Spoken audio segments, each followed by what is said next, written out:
Hello, everyone. Thank you for being here today to this co-hosted webinar by OnCrawl and Didomi. My name is Clément, and today with Thomas and Jérôme, we are going to talk about the decision impacting Google Analytics in Europe and how to escape the trap of unreliable analytics data. The presentation will last around 30 to 35 minutes, and then we have a Q&A session of 20 minutes. And if you have any question during the presentation, feel free to ask it in the chat, and we'll try to do our best to answer it at the end of the presentation. A bit of presentation. So as you already know, my name is Clement. I'm the Senior SEO Manager at Didomi. And before that, I was an SEO consultant in Canada. And prior to that, I was the Senior SEO Manager at OnCrawl for North America. And prior to that, I was SEO consultant for the National Bank of Canada, which is one of the two biggest banks in Quebec.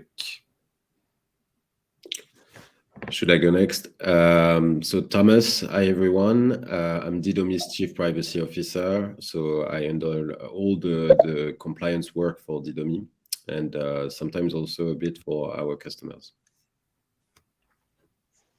Yes, and I go next. Jérôme Salomon, I'm a Senior SEO Strategist at OnCrawl. I'm part of the customer success team, and I'm supporting our clients with the tool, showing my experience as an SEO. Before joining OnCrawl about a year and a half ago, I was SEO in-house for a real estate company, and I was an OnCrawl user as well. Thank you. So about OnCrawl, it's a technical SEO platform that has won some awards, and it helps your business make better decisions in SEO. It's combining an SEO crawler, a log analyzer, and a data cube to build actionable dashboards so you can do SEO audits and build an SEO strategy. A bit about Didomi, what we do. We developed two main solutions to provide compliance and automation across any customer journey.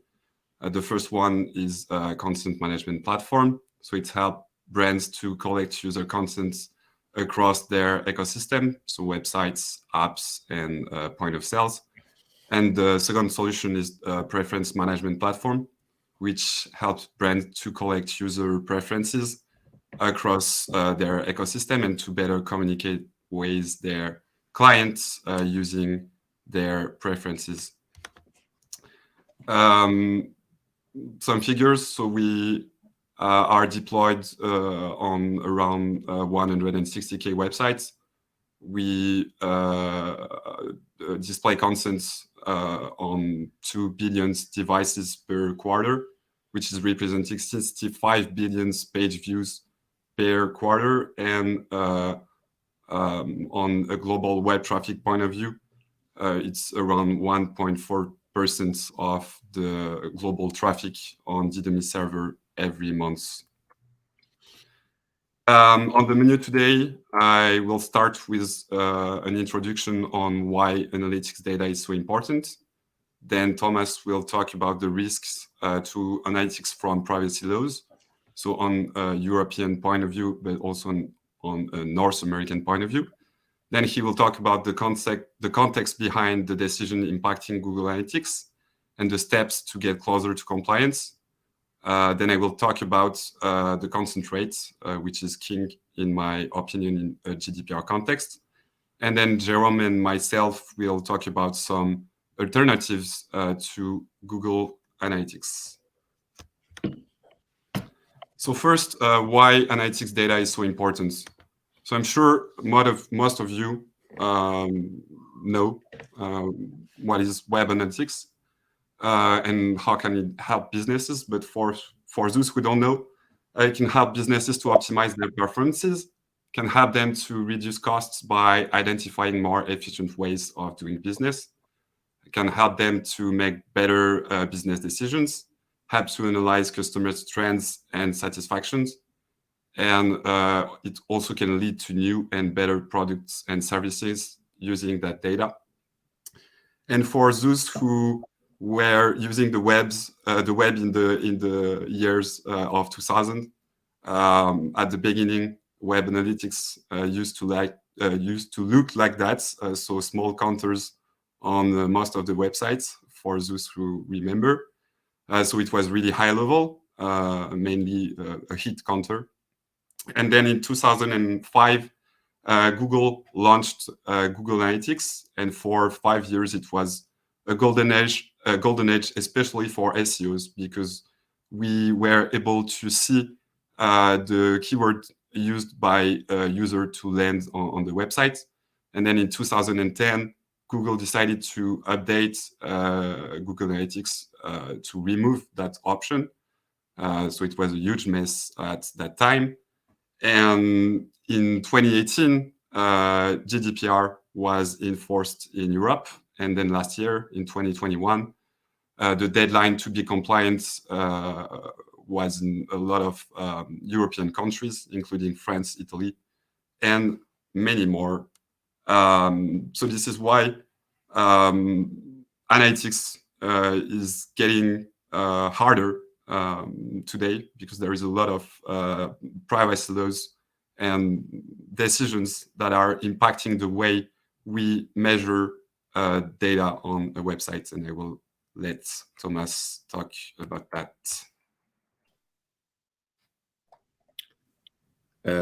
Thank you, Clément. So let's look at the privacy law landscape in Europe. Clément already touched on it. So actually in 2021, it was more about the guidelines from the data protection authorities regarding the use of cookies, but that also impacted analytics tools.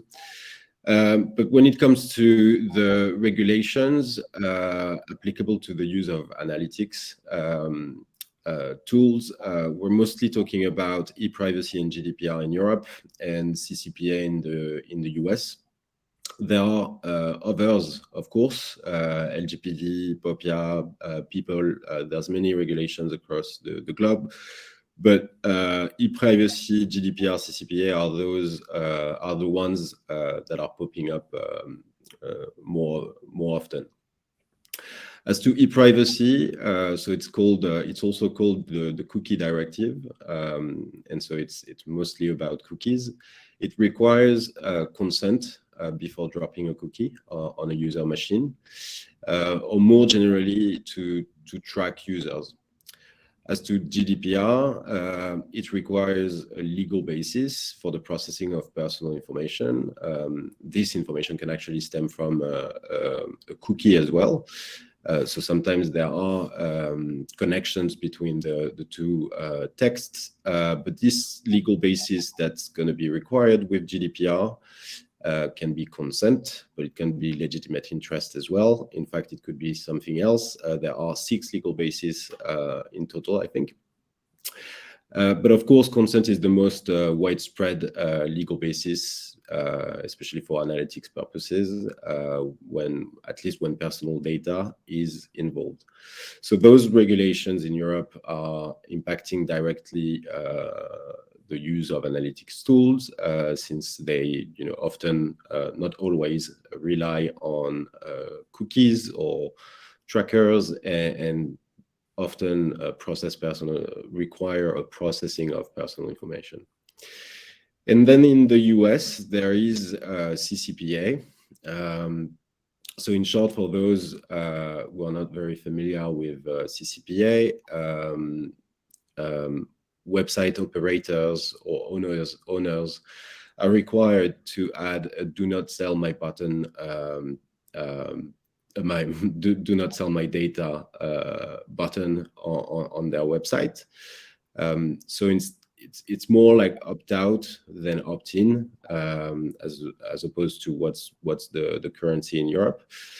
And that will, of course, also impact analytics tools, less than what's happening in Europe, but some of the features offered by analytics tools are impacted when a user clicks on "Do not sell my data," and that's mostly retargeting that's often impacted. So any feature that allows retargeting of a user based on analytics data is not going to be okay.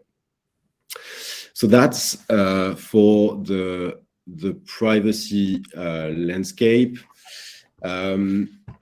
So now let's look at the recent decisions that have impacted Google Analytics or involved Google Analytics.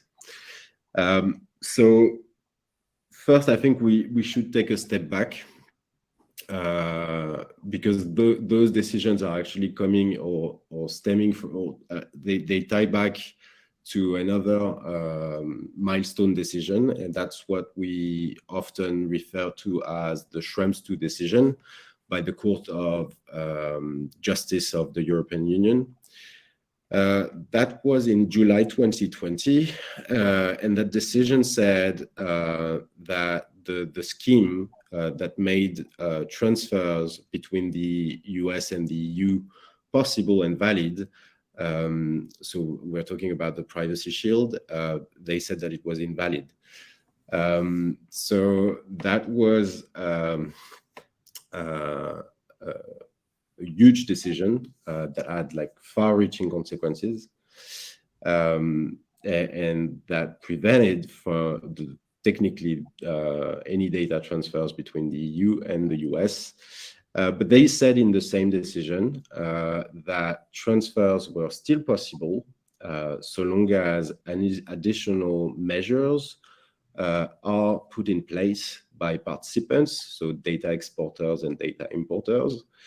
It did not say, though, what the measures would be or could be. But that's actually what the three decisions that we've recently had on the topic. So I'm talking about the Austrian DPA, the Danish Data Protection Authority, and the French Data Protection Authority. They looked at the additional measures that were implemented by Google to allow the transfer of data between the EU and the US, and occurring in the context of Google Analytics. And so what do the data protection authorities think about Google's additional measures? I'm not going to go into details as to what they were, but the data protection authorities are saying it's not okay, it's not enough, we need more. So they reached the conclusion that the transfers that are occurring with Google Analytics are not performed lawfully. But I should add a quick disclaimer on that. The French decision, for instance, does not say that Google Analytics is banned, that no one should be using it in Europe. It says that the current implementation of Google Analytics on this specific website was not okay. So perhaps another implementation of Google Analytics would have made a difference, although personally, I have my doubts on that. So now, if we're looking at what could be done to avoid the traps or like the wrong implementation of Google Analytics or other analytics tools, actually. So what could be done? The first, so if you're using Google Analytics, the first recommendation, and it's actually not ours, it's the CNIL's recommendation, since they mentioned in their press release that the website they audited should look at alternatives. So the first recommendation is actually to look at what the competitors are doing and offering. Of course, that's not always easy. Businesses should run their own analysis as to whether migrating to another tool is conceivable. There are always constraints. But that's something that should be performed and eventually documented in case there is an audit from a data protection authority. And so if you decide that you'll continue using Google Analytics, then there are things that you can implement immediately. And of course, the first thing should be to contact your Google representative or the reseller of the Google Analytics tool. They can probably guide you through the actual step. But I can already mention a few things. And the first thing that I would mention is the use of the IP anonymization feature. And that's because it's already in the decision, at least the Austrian decision. They're mentioning this feature, and perhaps the decision would have been a bit different had this feature been implemented. But that's probably not going to be enough for data protection authorities. But that's a start, at least. Then there are privacy controls available, and I could share the link in the chat. But that goes from preventing advertising features on Google Analytics or deactivating data collection completely. So there are things that Google already offers with respect to Google Analytics. And if you're not already doing it, I beg you to obtain consent for the use of Google Analytics. I'm saying this because there are players who are still relying on legitimate interest. And after those decisions, I think that's not going to be okay. Consent is presumably always required for the use of Google Analytics. And then consider obtaining explicit consent for the transfer to the US. That's the Article 49 of the GDPR. But honestly, that's like the nuclear option, and it's far from being perfect from a user experience standpoint. So that's not necessarily something that I would recommend, but that's something that's conceivable. So that's it for the recommendations. But one last thing before I pass it on to Clément. These decisions have far-reaching implications as well, and that's not just about Google Analytics. All the tools used and offered by American companies could also be impacted in the same way.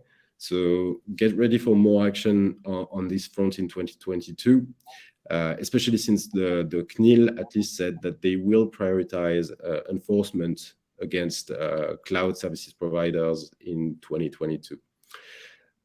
That's it for me. Clément, the floor is yours. Thank you. So before presenting some alternatives, I wanted to take a step back and talking about the GDPR context. Wanted to talk a bit about the consent and the consent rate. So the quick definition of the consent is the way to authorize the collection of one's personal data while browsing a website, a mobile site, or a mobile application for certain specific purposes. So in our case, it would be for the data collection for Google Analytics.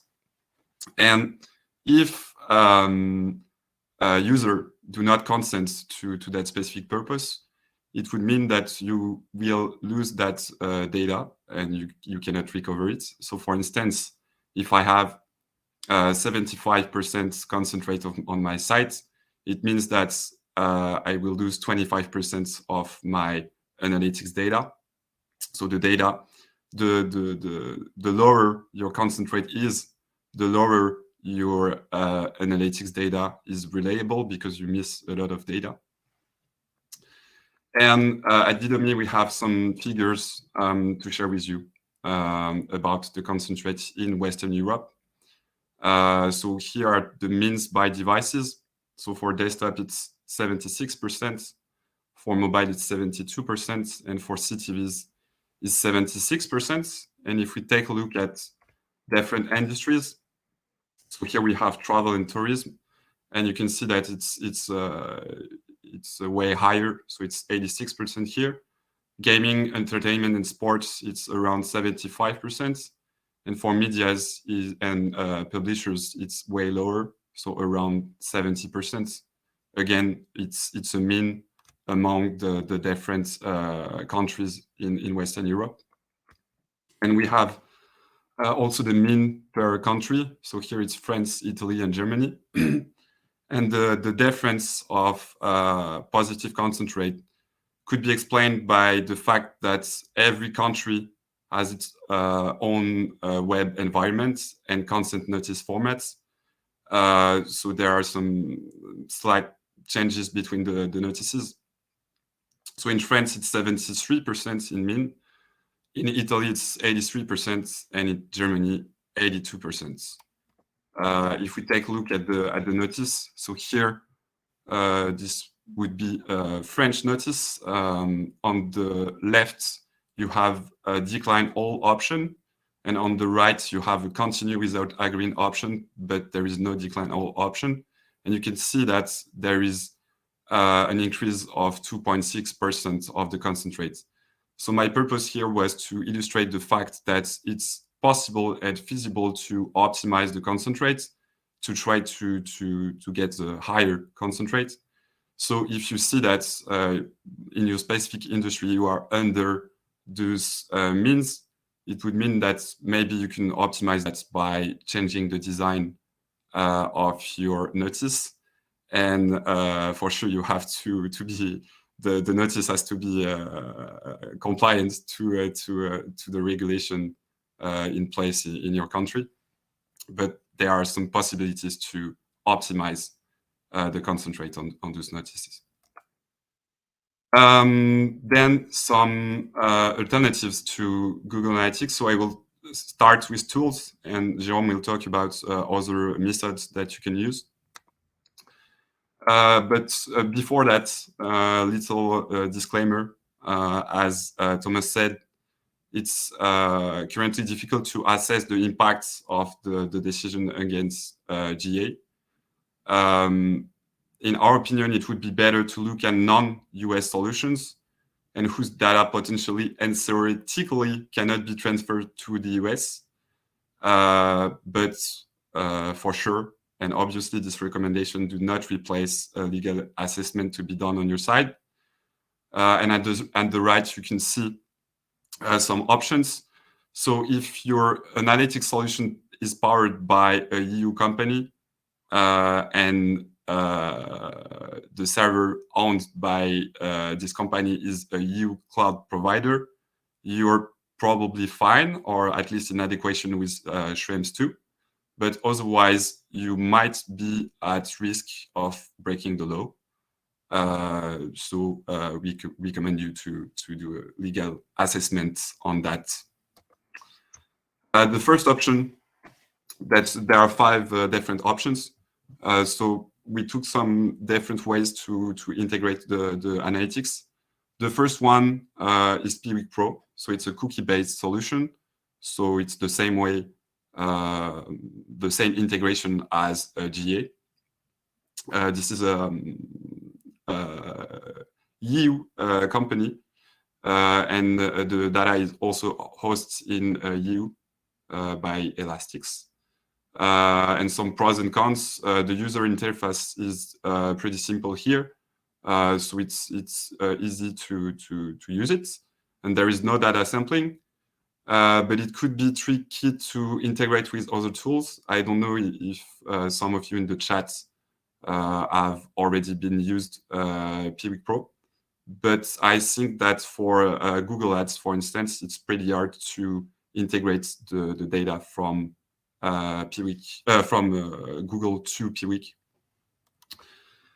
Then there is AT Internet, which is a French company. The data is hosted by SFR and AWS, which is an American company.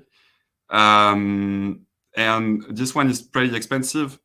There are some dedicated e-commerce features, but I never used AT Internet on my side. Yes, indeed, Sébastien, it's not French anymore. It's been bought by Piano Analytics, which is US, indeed. And in fact, the data is hosted by AWS, so it's the same. It's the same issue. And if you take a look at the reviews on Google, you'll see that most of the reviews are pretty bad regarding the user interface. So this option might be a bit more difficult to use. And yes, the interface is not so good apparently. Then I wanted also to talk about some cookie-free solutions because it resolves the question of consent, and it also resolves the question of reliable data, because using a cookie-free solution, you can have 100% of the data because it does not track behaviors. So this is why you don't need a consent notice. It's not based on user tracking. It's only based on hits. So it will be really high level. You won't have sessions, for instance, or user behaviors. You won't have data regarding the users in general. And also you won't have the channels and the sources. You will only have the referrers. But it's fast to load because the script is really low. And you don't need to require consents. So could be interesting. Could be interesting for SMBs or even more bigger companies, because if you are doing PPC or SEO, you still have, for now, the Search Console and the Google Ads, so you can rebuild some of the data based on that. Then you have Plausible, which is kind of the same as Phazon, but this one is open source, and you can host it on your own server. So it could be interesting because you can have that as a start, and then you could, if you have the proper team to integrate that, you could build your own cookies to add some information. Then you would require a consent notice, but you could build your own cookies to have some information regarding the behaviors, for instance. But again, on the basis, it's pretty high level because you don't have any behavior data. And then the last one is Matomo, which is the open source version of Pwik Pro. This one is also interesting because there are two ways to integrate it. The first one is the cookie based, so as GA and as Pwik Pro. And there is also the server-side tracking option, which could be interesting in some cases. It's regarding the data that you would have in that tool. It's pretty close to GA. You have also some crawl stats and some web vital stats, which could be interesting for SEOs. There is no data sampling, and depending on the setup, it doesn't require consent. But when it doesn't require consent, it means that you would miss a lot of options, and it will basically like be a counter of your traffic. So in most of the cases, you would still need to require consent. And again, I think the integration with Google Ads is not so easy.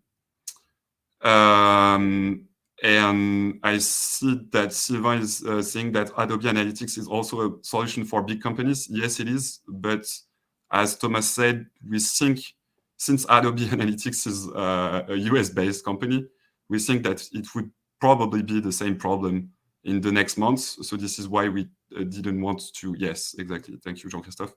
We didn't want to talk about those options. We tried to focus on European option, and as you can see, even with that, for instance, for AT Internet, it's pretty hard to navigate on that. So we wanted to focus on solutions that could be used for a long time regarding the kind of decisions that we are facing now.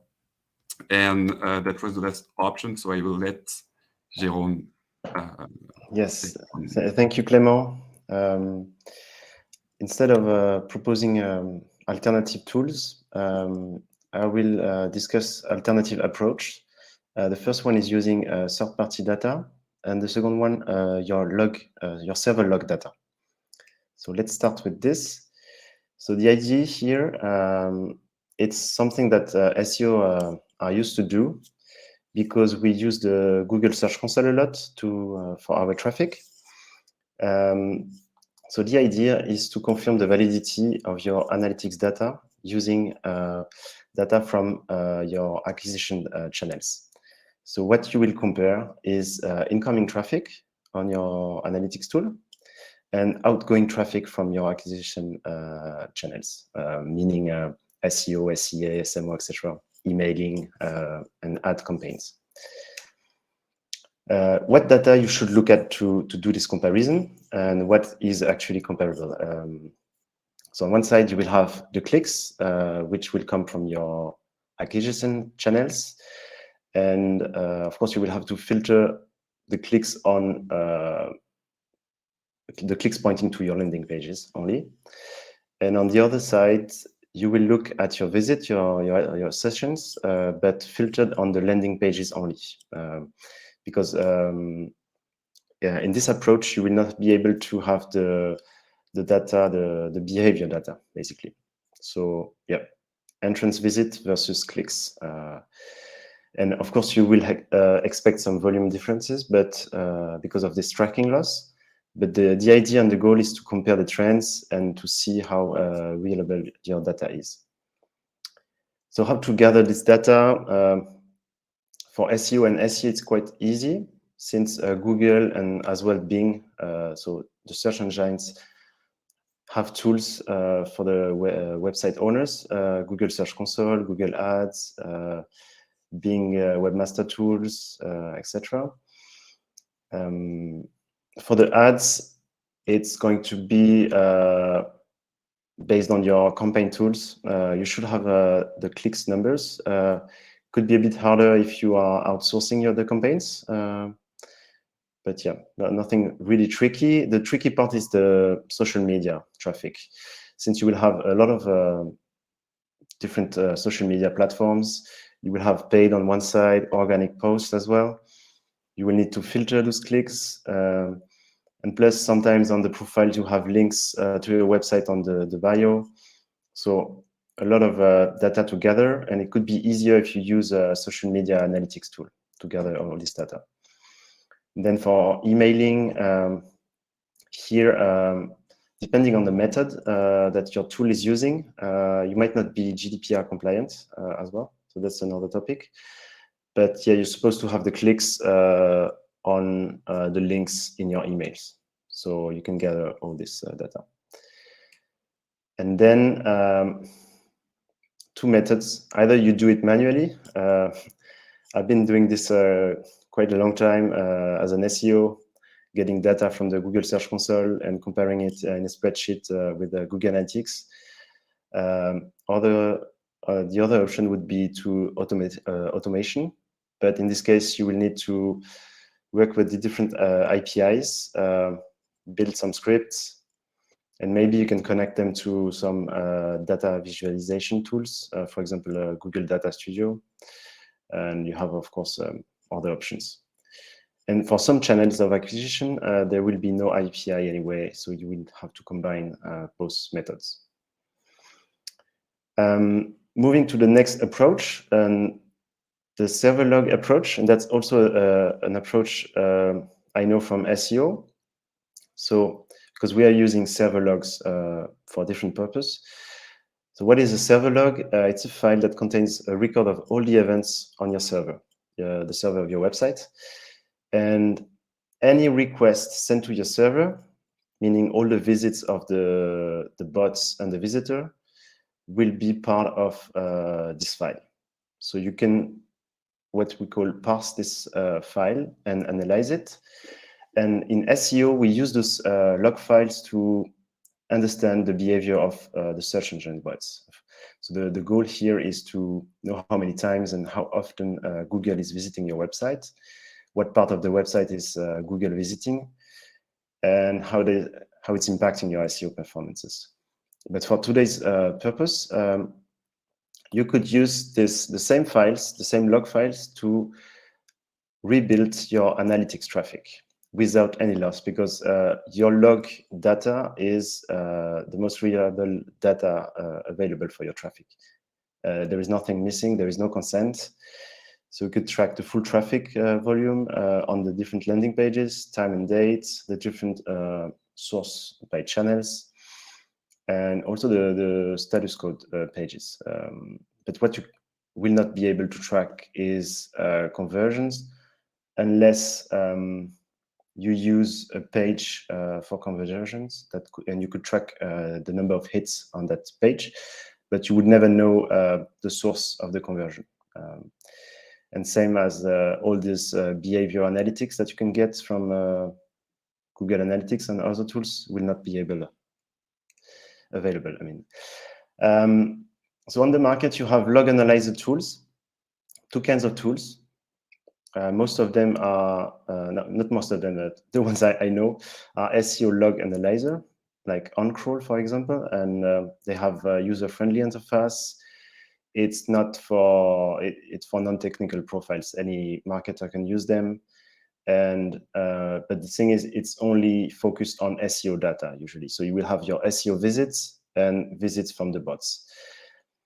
On the other hand, you have log analysis and management tools, and those are for technical monitoring and troubleshooting, and it's more for DevOps, security professionals, system administrators. But in theory, if your company might use one for sure. So in theory, you could use that tool to rebuild your traffic and track it. So I will share you some methods to parse the data that you could share with your tech team. So first, how to filter the logs and what does a log file look like. So as you can see on the slide, you have two lines. One is an SEO visit, and the other one is a SEA visit. So how do I know this? First, I'm looking at the host, so I know what website is getting hit. I can look at the path to know the page, and then there is the query string, if there is any. So if there is any, I can know if it's coming from a specific acquisition channel. And you also have the referrer, which is showing you where the hit comes from.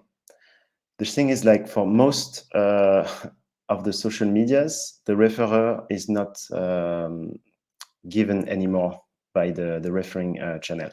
So like traffic coming from Facebook will never be in the referrer. But if it's coming from Google, either organic traffic or Google Ads traffic, you can make the difference with the query strings. Same for Facebook traffic.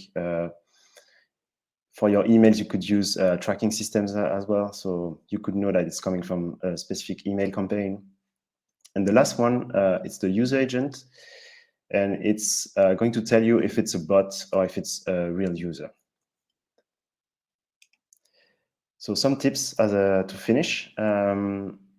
You will need to exclude all the events that contains the word bot, because usually the user agents names from the search engines, they have bots inside. Other tools that are crawling websites, they have a bot in the user agent. You are going to exclude also all the pages with your own website in the referrer, because this is behavior traffic and you will not be able to use that data. Make sure also that all your campaigns are using tracking parameters so that you can know the channel. Yes, and I was already said this, that emails and social media, they don't always send a referrer, so you will need this tracking parameter. And your referral traffic will be any hit that has another website in the referrer, basically. And for your direct traffic, it's going to be a combination of empty referrer and no tracking, basically. So that's a way of rebuilding your traffic for all the acquisition channels and not only SEO. And I guess we're done with the alternatives ways. So key takeaways, Clément? Yeah. So three main key takeaways today. Obviously, take into account the regulatory contexts because it's different. It's different in Europe and in the US for now. Consider analytics alternative and do a due diligence on your side. This was only recommendations today. does not replace your side of the work. And finally, don't underestimate logs. There are a lot of useful information to analyze the traffic there. And it does not require a consent. So it's also a good way to recover some interesting data. And that's it for us. So we'll have 20 minutes to answer to your questions. And I see we have lots of questions. So let me have a look at this and we will start try to answer your questions. So here a question from Michael. What is your opinion regarding server-side owned server used of GA and GTM?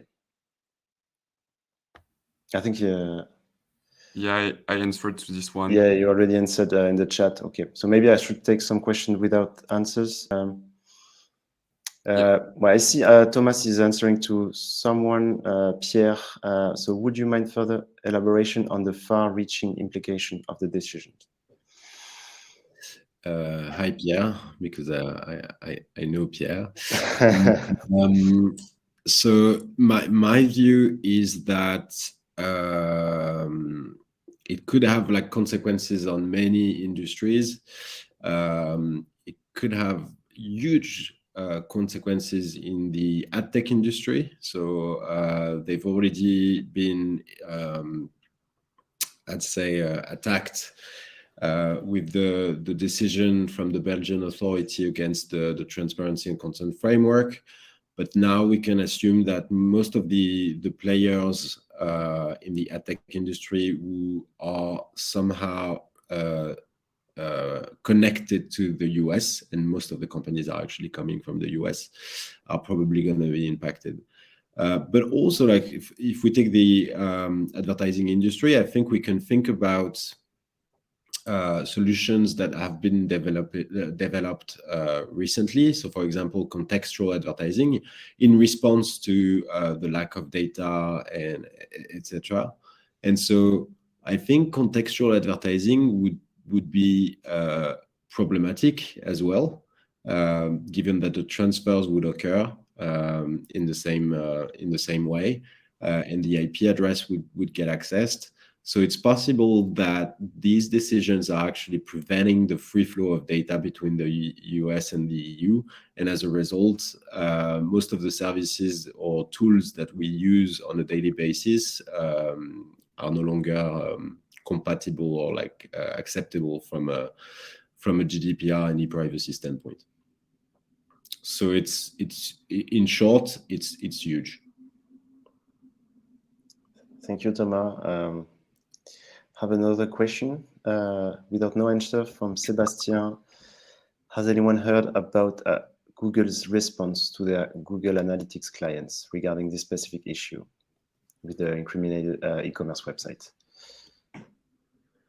You guys had some clients that I think Google, or we've seen what they shared. There was an interesting blog post. I think to a certain extent they disagree with the decisions, and I personally I think I agree with them as well. I it's too big, and it looks a bit like some form of protectionism to a certain extent. So it's not great. I don't think that's what they were trying to achieve. But ultimately, I think the best option, what's really available for us to move forward, is to make sure that the US and the EU strike a deal on data transfers, so that we don't have to rely on additional measures anymore. So that would mean that the US would have to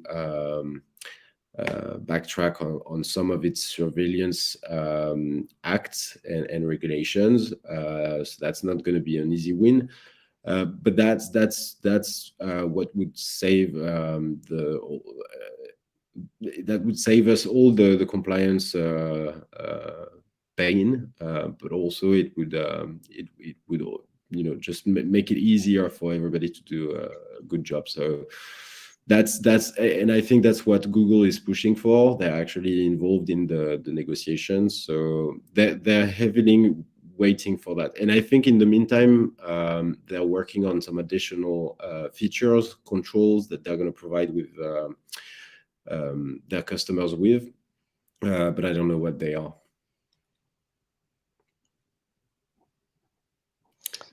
So another question, I think Clément is answering to it at the moment. So how do you calculate your website's existing consent rate?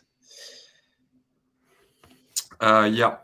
So on our side, it's pretty simple because we have the CMP of Didomi to do that, and you would need a consent management platform to be able to measure the consent rates. Or if you, I don't know, maybe you are on a WordPress website, so maybe you use a plugin to take care of the consent notice.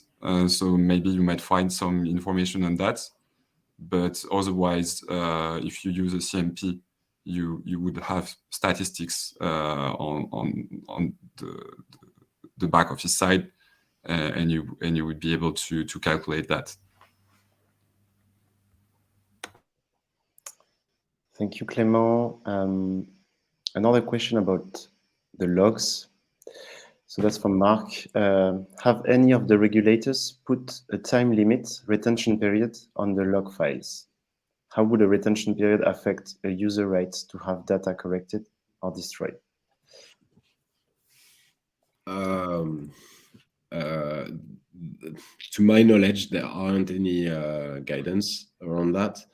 That should be an assessment that each website owner should actually perform. But it should always be proportionate to the processing activities that are occurring. So 5 years, for example, is probably not a great idea. But 1 day is probably not enough. So it's a balance. It really depends on what the processing activities are going to be, and how far back one would need to go to process the data. About the logs, because the only personal information that could be considered as is the IP address, right, Thomas? Not necessarily. If you have any form of ID, But an ID, you mean on the page, the pass, for example? If you have a cookie ID in the logs, for example, if you have an IP address, and so long as you have an IP address, like all the other information becomes personal information to a certain extent. So the main criterion is always going to be, can you single out somebody with the information you have at your disposal? So even if you don't have the name or anything, the fact that you can single out someone, that means that there is personal information. Yes.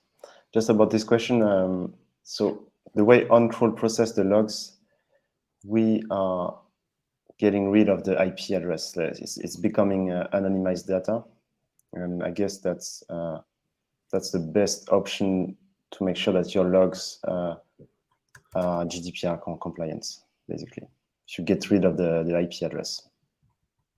I'm not sure that you can have a cookie ID in the log files. It's really server information, but might be the case on certain technical setups.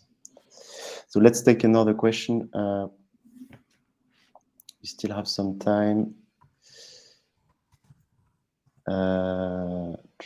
Did we answer Sébastien already about server-side tag management? There is a question about where is it? Should e-commerce think about a new way to get consent for tracking, e.g., asked to create an account and/or logging before using the website? Current case with shopping mobile app, for instance. this I would say it's interesting. It's an interesting way to bypass the issue. But maybe Thomas, you have more.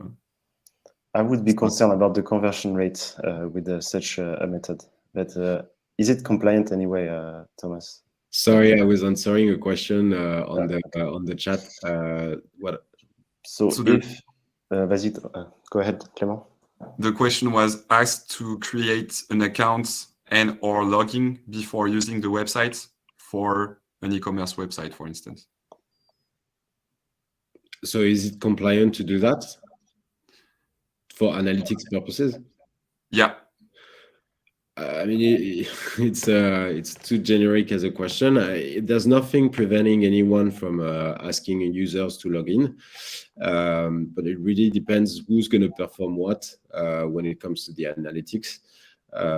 So that's not really going to help analytics tools that are based in the US because that's still processing personal information. In fact, it's probably processing more personal information because of the logged in environment.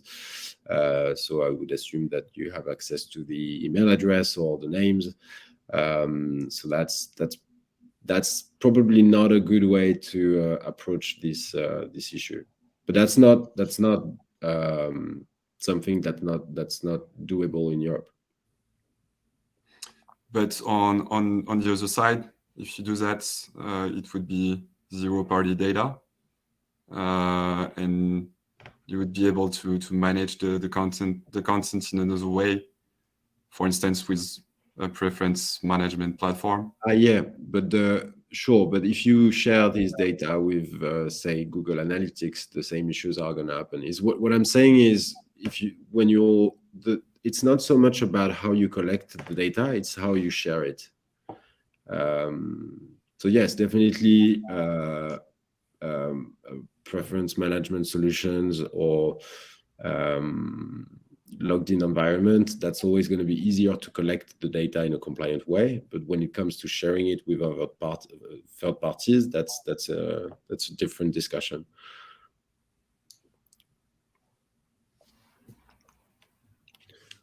Okay, thank you, Thomas.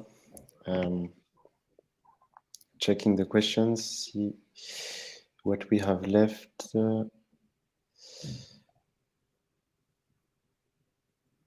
I think you already answered all the questions in the chat. I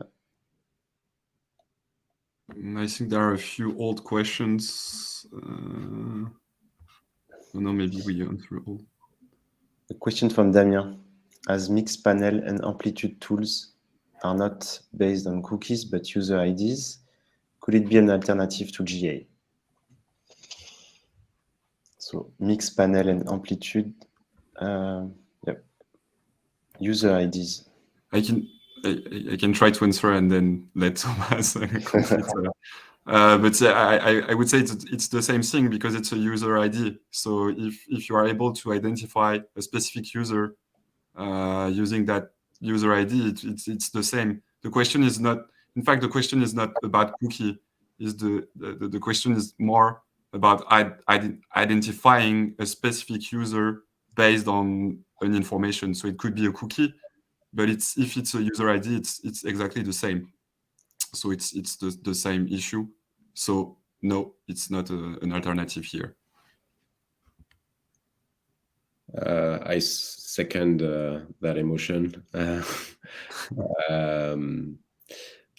But I would say it's slightly better, only because only slightly better. Only because not using cookies is always, if you don't have to use cookies, that's always easier. But that's not going to solve the issue of transferring data to the US.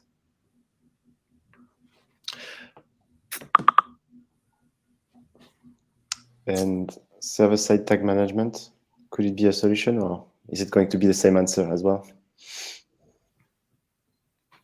I mean, Yeah, go on, Thomas. I have a further question on this one. So if you have a server-side integration and you encrypt the data before sharing it with Google, or you anonymize it in a way, do you think that's something that's conceivable?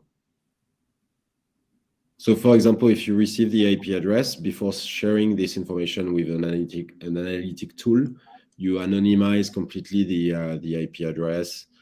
I think I think you could reprocess the data after collecting it and before sharing. That would be a technical solution.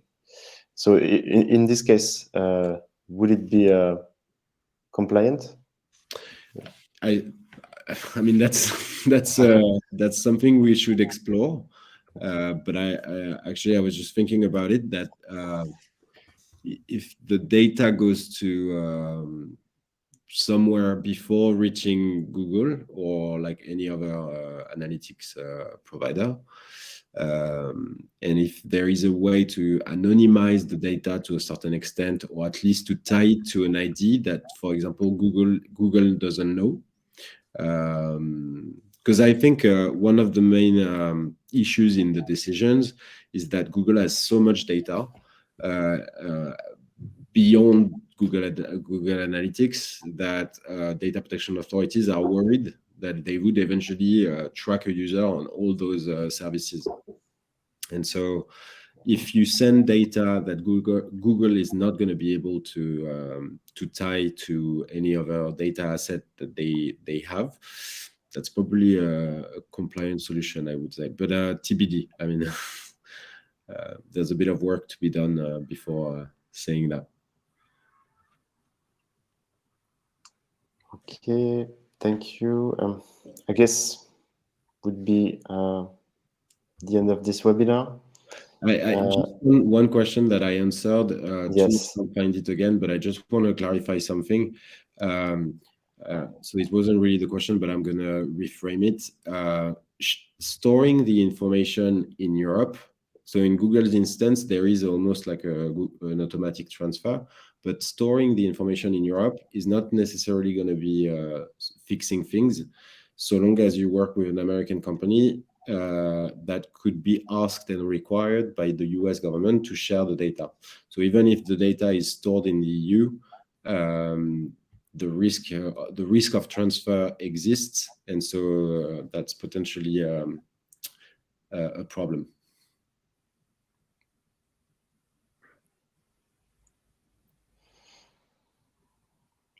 Okay, great.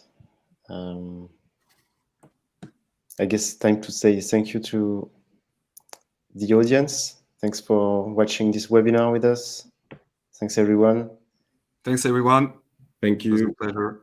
Feel free to reach out on LinkedIn.